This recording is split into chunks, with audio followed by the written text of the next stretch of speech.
परमात्मा की भक्ति में रुचि नहीं रही। अब तो भक्ति और आस्था अंतिम सांस गिने थी। कुछ ही वर्षों के बाद इस पृथ्वी पर कोई परमात्मा कहने वाला व्यक्ति नहीं रहा। इन नकली संतों ने, इन नकली पंथों ने और यथार्थ भक्ति ना मिलने से मानव को कोई लाभ हुआ नहीं। परमात्मा के लिए भटक रहे हैं, अंत में उनका कोई वहाँ से राहत मिल नहीं रही, तो सभी ने दूसरा तरीका अपना लिया। लगभग टेंशन परमात्मा से दूर होती है। जब कर्म संस्कार बुरा खत्म हो जाएगा, टेंशन खत्म होगी, चाहे किसी प्रकार की है, रोग की है या अन्य कोई और कहानी है, कोई कारण है या कर्ज है, तो जब तक वो परमात्मा मिलेगा नहीं तो वो कर्म नहीं कटे। समर्थ भगवान नहीं मिलेगा तो कर्म नहीं कटेगा, पाप कर्म कटेगा नहीं, और पाप कर्म कटेगा नहीं तो टेंशन समाप्त नहीं हो सकती। तो वो ना साधना मिली, ना भगवान मिला हमारे को, ना कोई सा संत मिला कि उस ज्ञान को बतावे और हमारे इन पापों का नाश करावे। और जो महापुरुष जिस समय वो महापुरुष हुए हैं, जिनको भगवान मिले, उन्होंने यही ज्ञान बताया जो दास आपको आज बता रहा है, और परमेश्वर ने यही ज्ञान बताया। लेकिन उस समय हम नहीं समझे उन महापुरुषों की वाणी को, उनके ज्ञान को, क्योंकि हम शिक्षित नहीं थे। परमात्मा आपको शिक्षित करना नहीं चाहता था। सतयुग से लेकर और कलयुग के 50 वर्ष से पहले तक, आज से कोई शिक्षित नहीं था, क्योंकि इस शिक्षा ने हमें अभिमानी और बेईमान बना दिया। हम अपनी टेंशन समाप्त करने के लिए जो भगवान से राहत मिली नहीं, तो हमने, किसी ने तो शराब पीनी शुरू कर दी, किसी ने धनी बनने के लिए रिश्वत लेनी शुरू कर दी, ये दूना पाप इकट्ठा कर लिया। तो जिस कारण से परमात्मा ने आपको शिक्षित बनाना पड़ा, क्योंकि इसके अतिरिक्त कोई विकल्प नहीं था आप तक अपना संदेश भगवान पहुंचा सके। ऐसी विज्ञान मालिक ने दी है ना, ये मनुष्य यही था 43,20,000 वर्ष है 4 युगों में, और 3 युग डालिए,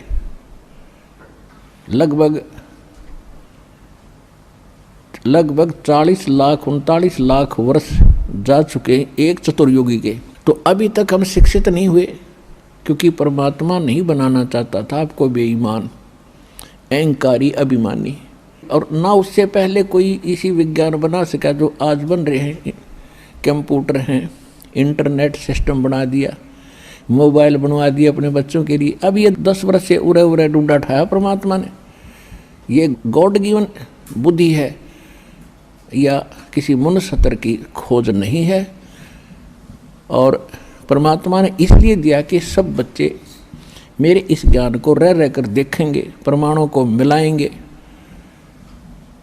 और फिर चलते फिरते काम करते करते मेरी महिमा सुना करेंगे।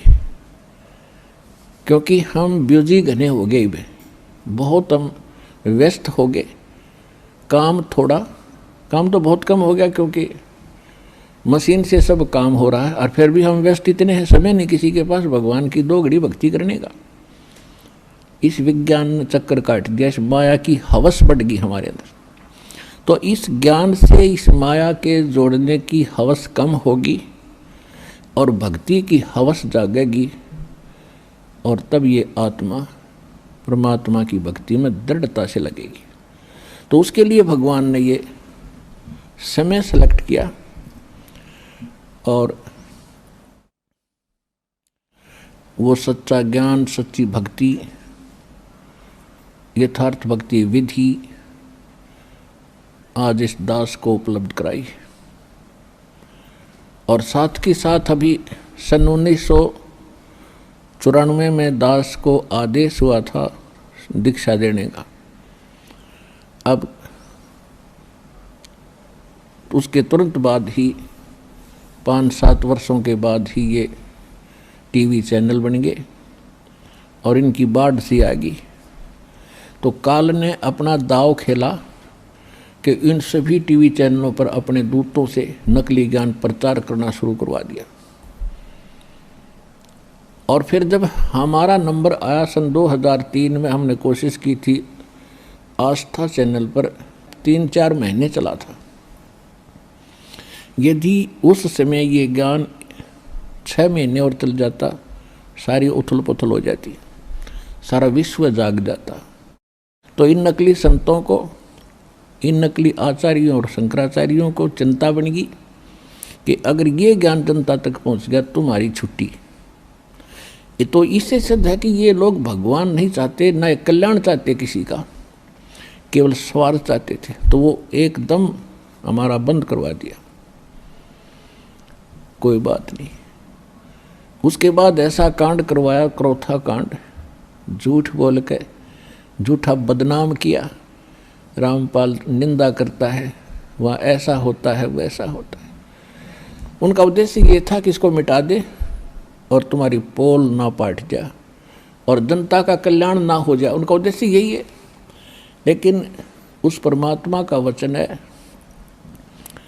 कि ये ज्ञान पूरे विश्व में जाएगा, सारा संसार भक्ति करेगा। परमात्मा के बच्चे हैं, जो हमारा विरोध कर रहे हैं वो भी भगवान के ही बच्चे हैं, वो परमात्मा के बच्चे हैं। लेकिन इस काल उनका दुरुपयोग कर रहा है, उनके कर्म बिगाड़ रहा है। तो परमात्मा ने दया करी है। देखो पहले से भी 1000 गुना बढ़ गया हमारी संगत भी, हमारा प्रचार भी। तो ये परमात्मा का चलाया मार्ग है। उसके एक वचन से सारे ब्रह्मांड बन गए और अपने स्थान पर घूम रहे। इनको रोक कर दिखाओ वैज्ञानिक।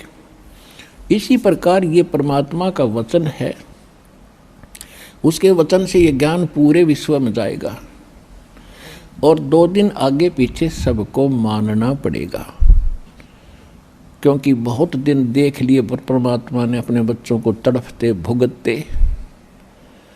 3 युग दे दिए काल को और कितना संतोष किया मालिक ने।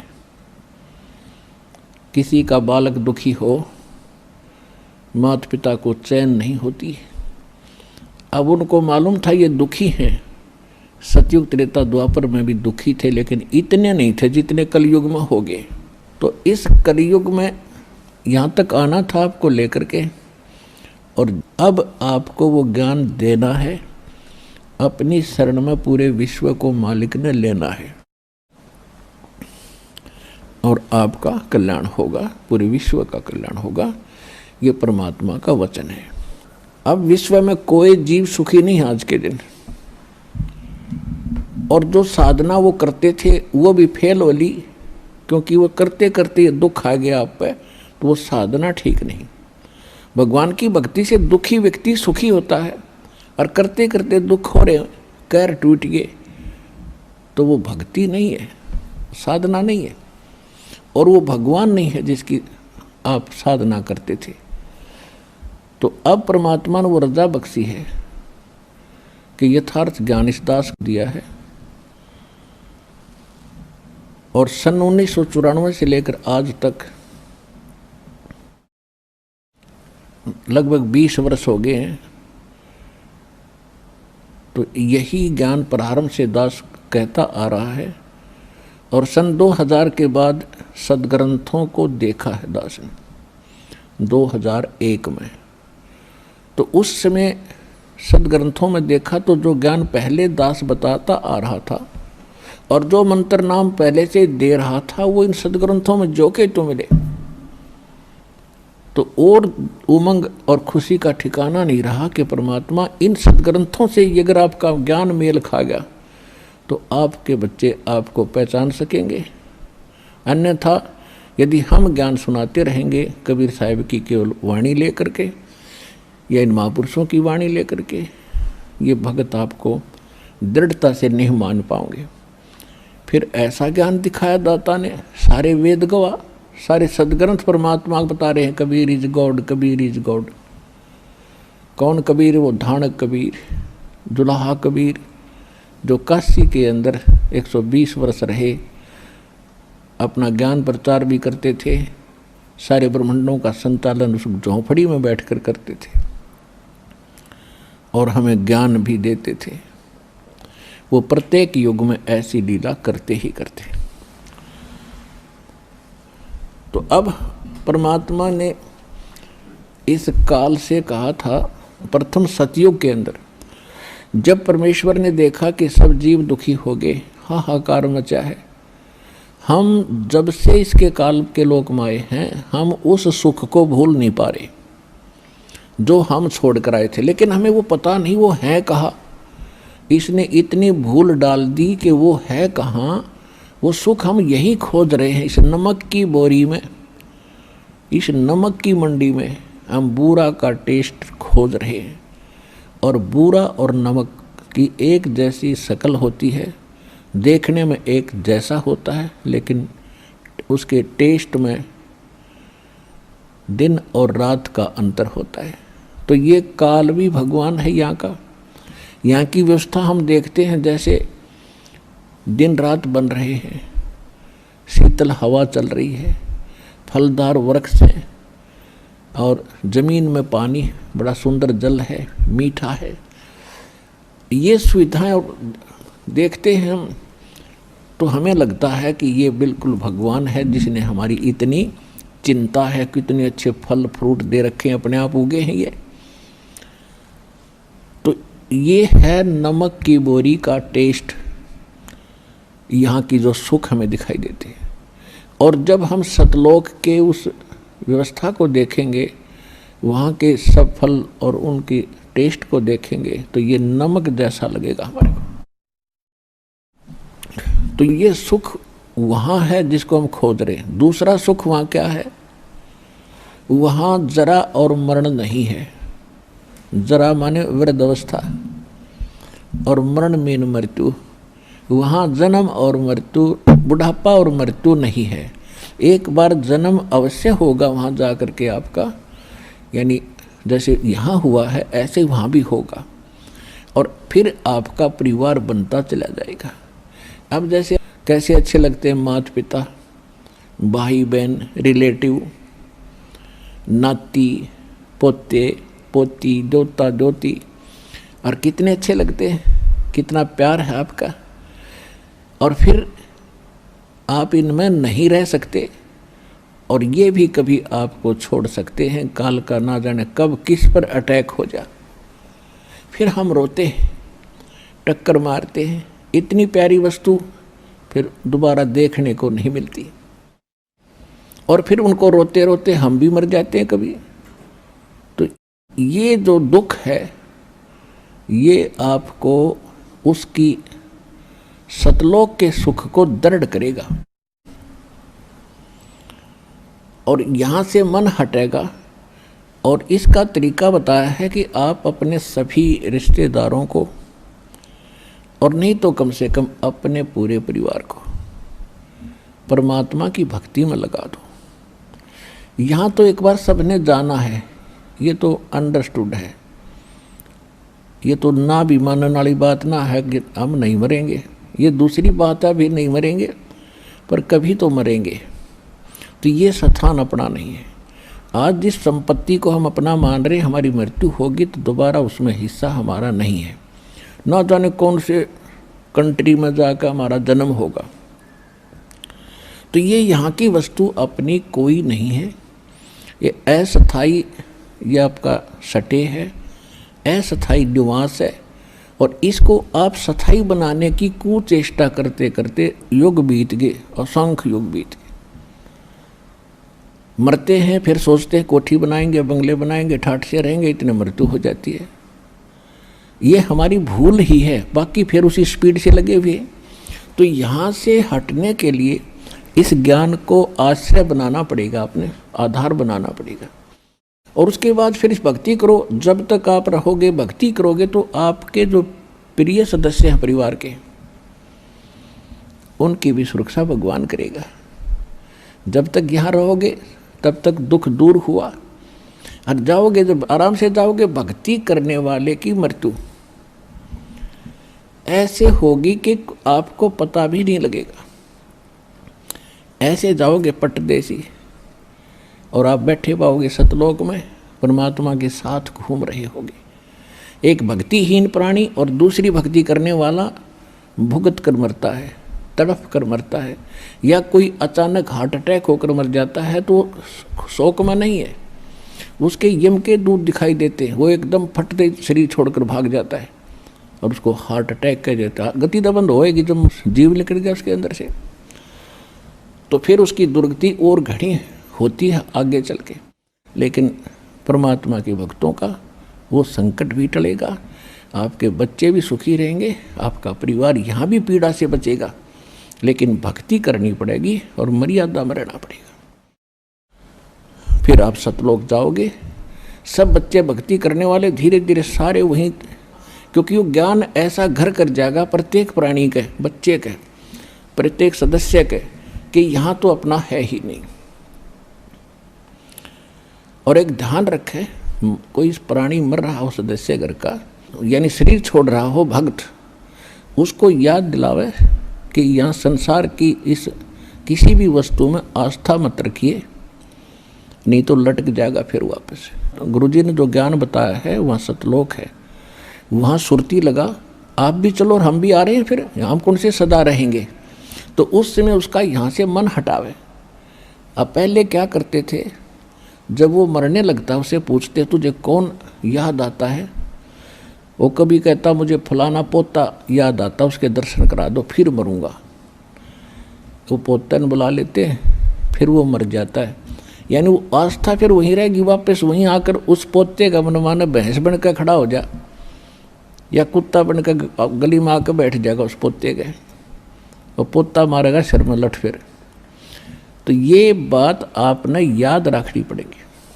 ठीक है, जब तक आपका संस्कार है प्यार से रहो, और इनको भी भगवान के बच्चे जानकर उनकी सेवा करो, अच्छा मार्गदर्शन करो, प्यार से रखो, बुराइयों से बचाओ और भक्ति पर लगाओ।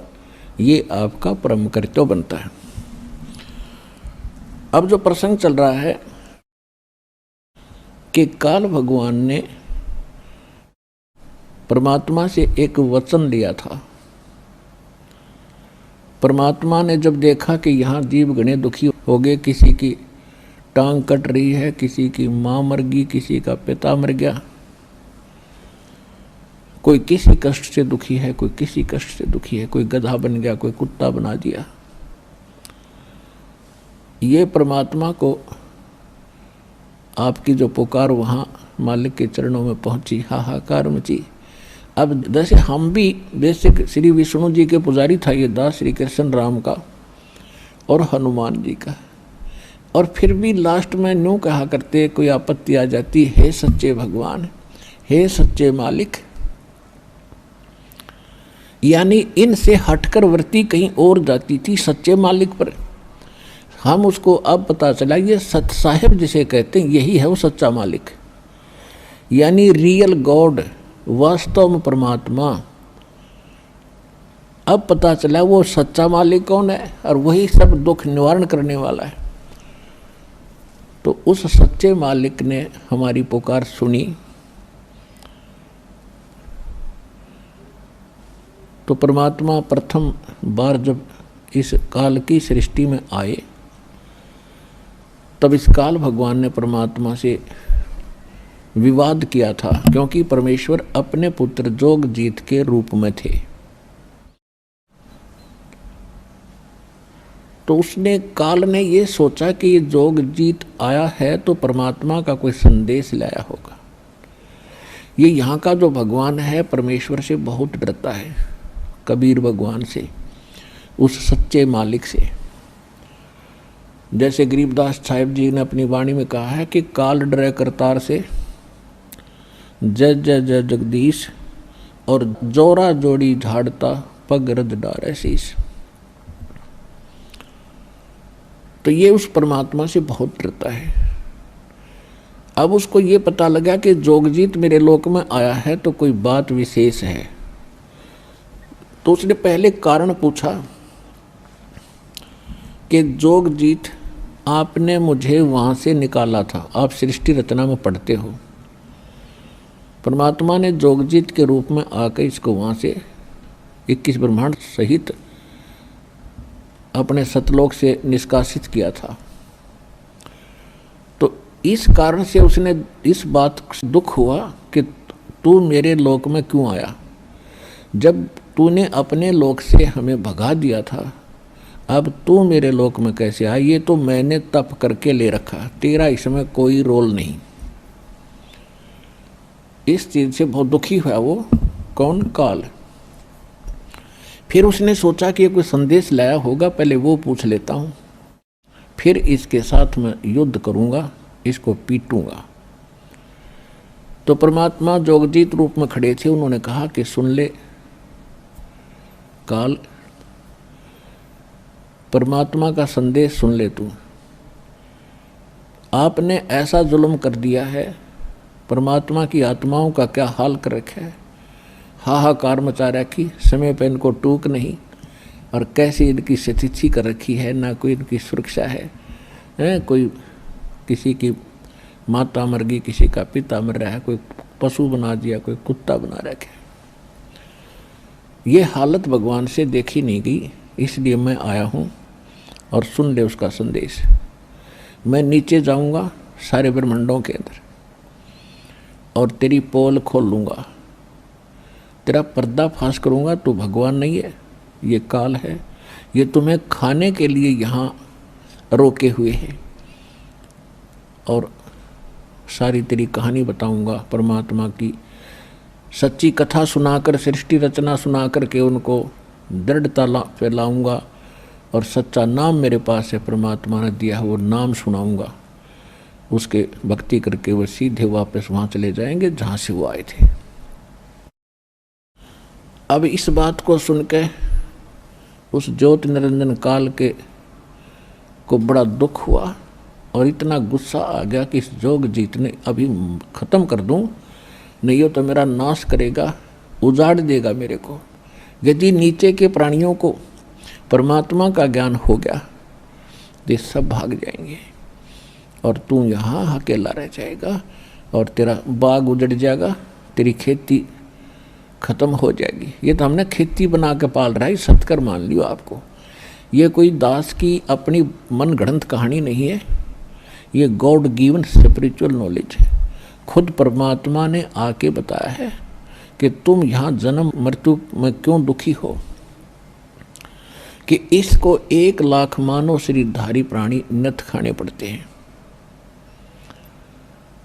और जिस कारण से यो आपको यहाँ पाले हुए हैं, जैसे कसाई बकरे पालता है।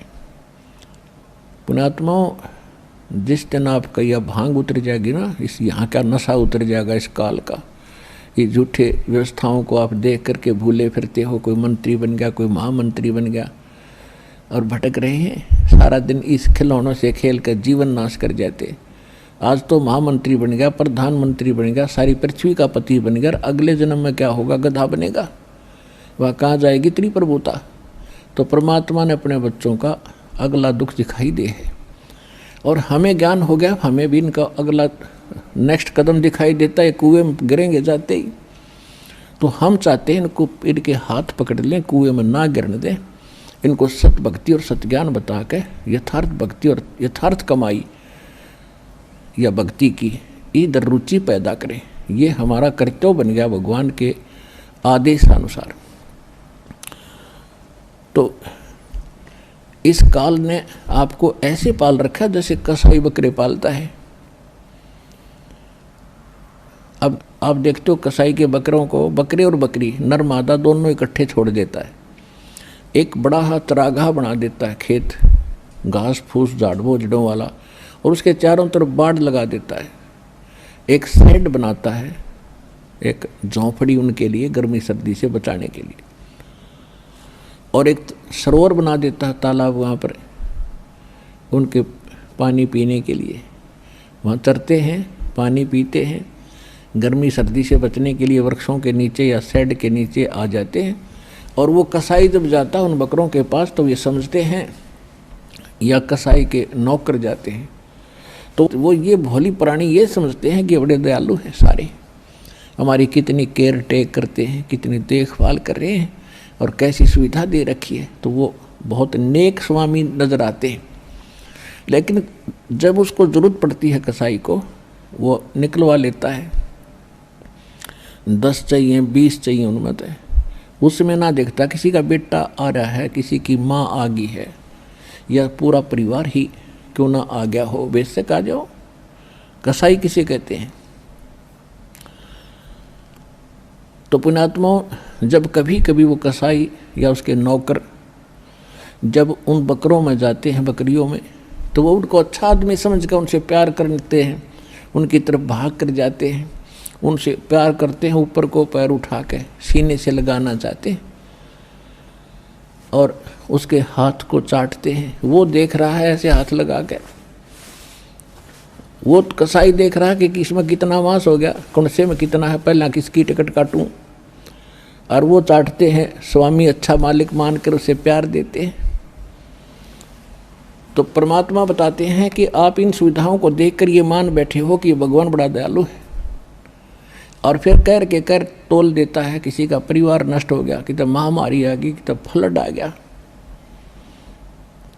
कहीं रोग से, कहीं दुर्घटना से हाहाकार मची है, या अन्य किसी बीमारी से, तो उस समय आपकी बुद्धि इतना काम नहीं करती, वो बिजली क्यों गिर गई इस परिवार पे। हम सोचते हम नहीं मरेंगे, हम ठीक ठाक हैं। उस दुर्घटना से पहले वो भी ठीक ठाक मान रहे थे। तो यह भूल मिटेगी इस सत्संग से, क्योंकि ये सत्संग है और भगवान का दिया हुआ बताया हुआ ज्ञान है, 100% सत्य है। हम व्यवस्था दूसरी में घने दिनों से रचे हुए हैं, तो हमारा देर से बुद्धि में स्वीकार्य होती है कि ये ऐसे कैसे होगा, ये कैसे खाता है, शरीर तो यहाँ रह जाता है। जैसे आपने बादाम देखे होंगे, बादाम ऊपर का कवर खाने का नहीं होता, अंदर गिरी होती है। इसी प्रकार ये बॉडी जो ऊपर की है, ये तो अंदर गिरी बनाने के लिए कवर है, यानी सूक्ष्म शरीर है इसके अंदर। उसके अंदर हम सारे जीवन में जो खाते हैं, पीते हैं और जो भी व्यसन करते हैं, उन सब का अंश उस सूक्ष्म शरीर में लिप्त हो जाता है। शेष तो बॉडी इस स्थूल शरीर के पालन पोषण में लग जाता है और कुछ उसके अंदर समा जाता है। जैसे आप देखते हो ओका, बीड़ी और शराब, ये बुक्की और ये अफीम, ये खान की चीज़ें, और सबसे ज़्यादा सबके घर में पहुंच गई है। कलयुग में शायद ही कोई व्यक्ति बचा हो, व्यक्ति बचा है तो घर नहीं बचा है। तो ये क्यों खा रहे हैं? क्योंकि ये मन है, इसने अपना एजेंट छोड़ रखा है, काल का दूत है ये दूसरा रूप काल का समझो। और ये चाहता है कि ज़्यादा टेस्ट ये खाए, हुक्का पाड़े, तम्बाकू पीवे, खावे, इसका उतना ही अंश उसमें जाएगा सूक्ष्म शरीर में। और फिर उनको भून कर एक तपतशिला बहुत बड़ी तई सी है पत्थर की, उस पर डाल देता है 1,00,000 प्राणियों को, सूक्ष्म शरीर को। ये स्थूल शरीर यहाँ रह जाता है। इसके हम अंतिम संस्कार में लगे रहते हैं, कभी इसका पिंड भरवाते हैं, कभी गंगा में डलवाते हैं, कभी 13वीं करते हैं, और वो तपस्या भुना जा रहा होता है। तो फिर उसमें से जो गंध निकलता है, उन सूक्ष्म शरीर को भून कर, जीव मरता नहीं सूक्ष्म शरीर में, लेकिन दुख घना होता है, उसको ये काल खाता है, जिस कारण से आपको यहाँ ये पाले बैठा, रोके बैठे।